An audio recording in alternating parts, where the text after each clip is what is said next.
trying to holler at me. Maybe the seagull's like, damn girl, you looking good in those space boots, chicken. Then I thought, well, maybe this seagull's mad disrespectful. I'm like, maybe this seagull's just like, oh, damn girl, you think you look good in space boots? Chicken. So what I finally came up with, you guys, is when a live bird drops a dead bird on you, that means another member of the administration's being secretly indicted.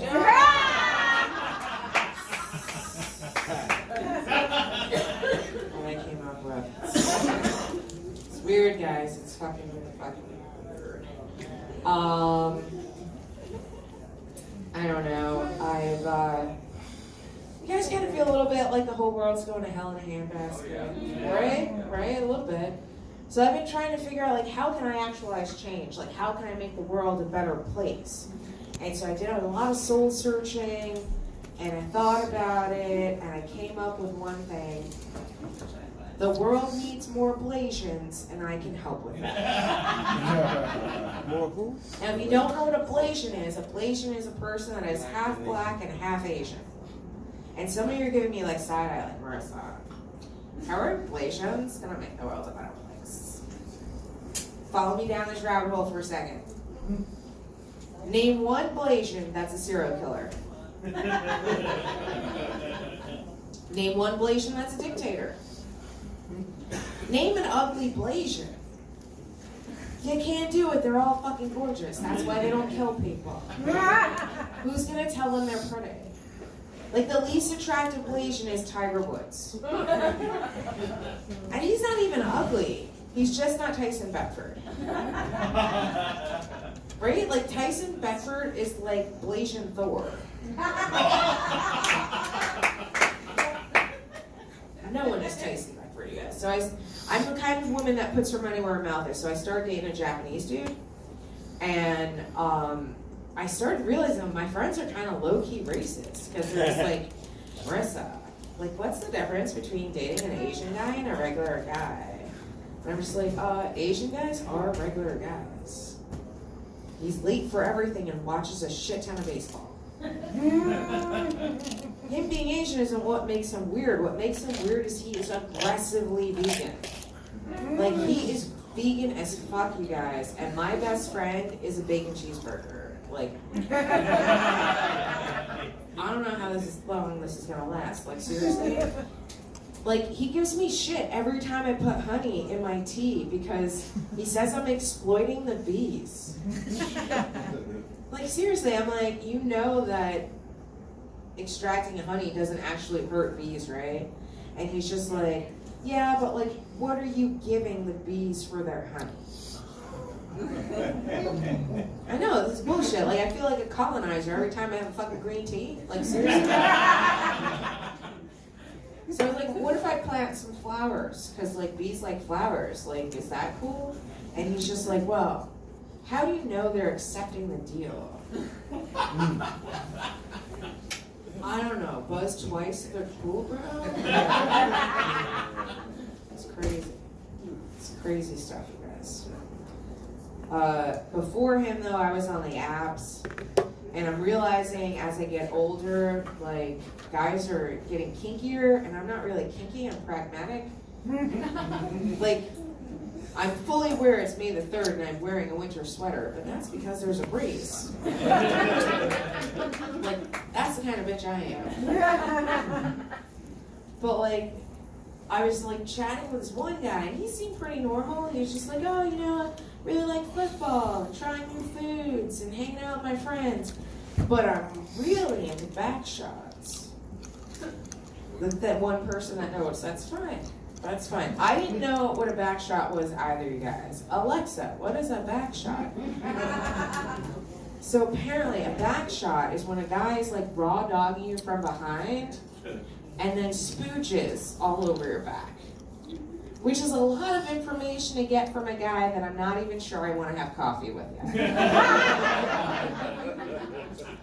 It's like, dude, I don't even know if I want to give you my phone number. What you want to do with your sperm is your own problem.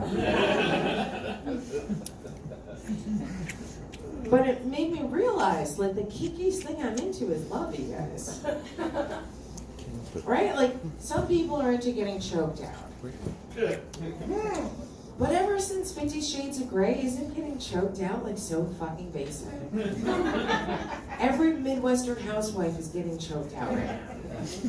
The only thing more basic is getting choked out while wearing Uggs drinking a pumpkin spice latte. Some people are into golden showers. Not to kink shame anybody, but that's nasty. But I already explained to you guys my whole situation about the pee and the farting. Like, this is going to be awkward for everybody. But the whole idea of just getting so old that you can't control your bladder and you're trying to wake him up and say, honey, you gotta get up, I gotta change the sheets, I made an accident. And he's like, don't worry about it, babe.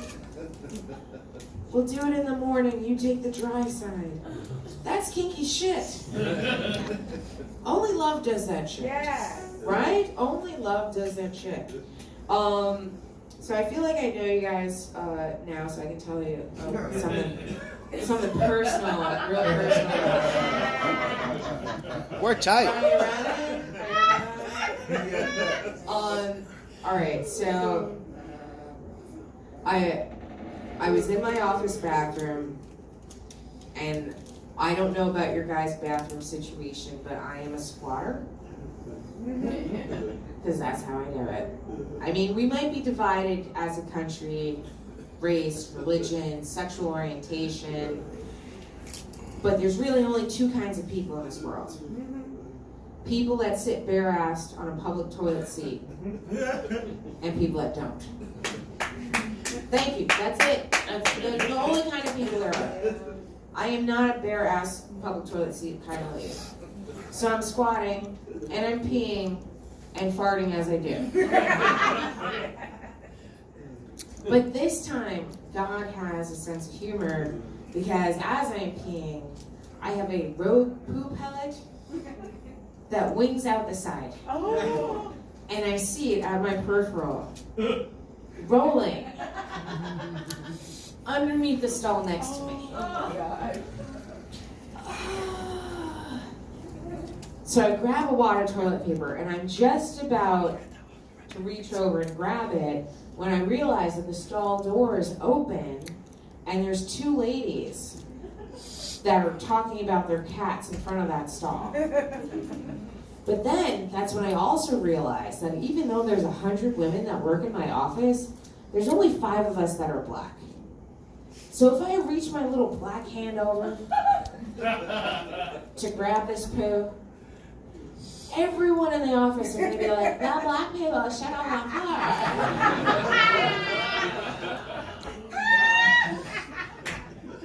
And I can't do that to my people anymore.